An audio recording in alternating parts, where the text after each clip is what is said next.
Kasubag Humas PTPN 4 Regional 6 jadi narasumber kuliah umum di kampus STAIET Aceh Tamiang, Kepala Subbagian Hubungan Masyarakat, Kasubag Humas, PT Perkebunan Nusantara, PTPN, 4 Regional 6 menjadi salah satu narasumber dalam kuliah umum di Yayasan Islam Aceh Sekolah Tinggi Agama Islam, STAI, Kabupaten Aceh Tamiang. Kuliah umum dilaksanakan di Aula Terbuka STAIET di Jalan Medan, Banda Aceh, KM 138, Desa Tanah Terban, Kecamatan Karangbaru, Kabupaten Aceh Tamiang, Rabu, 19 Februari 2025. Dalam rangka pembukaan perkuliahan semester genap tahun akademik 2024-2025 STAI menggelar kuliah umum dengan judul Kepemimpinan, Motivasi dan Komunikasi Efektif dalam Penerapan Etika Profesi dengan tema Intelektual, Komparatif dan Berkarakter Islam. Dipandu oleh moderator yang kondang dosen Prodi Hukum Pidana STAI Aceh Tamiang, Lukmanul Hakim, SHI, MHI dengan narasumber oleh Kepala Bea Cukai Langsa, Sulaiman, C, MC, Kasubag Humas PTPN 4 Regional 6, Muhammad Febriansyah, ST, MM.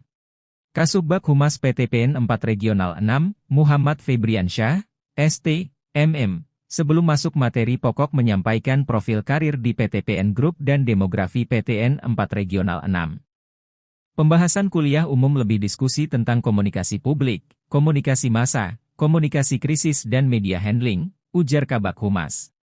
Komunikasi publik menurut Dennis Dijzuul adalah kegiatan komunikasi yang ditujukan kepada halayak sasaran untuk menyediakan informasi, meningkatkan kepedulian dan mempengaruhi sikap atau perilaku halayak sasaran.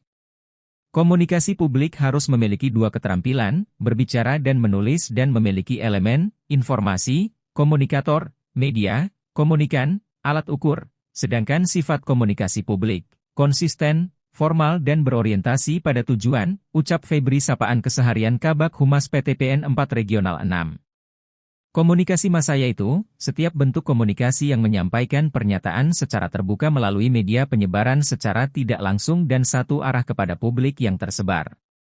Adapun fungsinya, menghibur, meyakinkan, menganugerahkan status, membius, menciptakan rasa kebersatuan, privatisasi. Sedangkan perannya, pengawasan, penafsiran, pertalian, penyebaran nilai dan hiburan, papar Febri secara detail yang disambut antusias para audiens. Sementara komunikasi krisis ialah dialog yang terjadi antara perusahaan, instansi, lembaga, serta publik selama dan setelah krisis terjadi, untuk pengumpulan, pengolahan dan penyebaran informasi yang diperlukan untuk mengatasi krisis.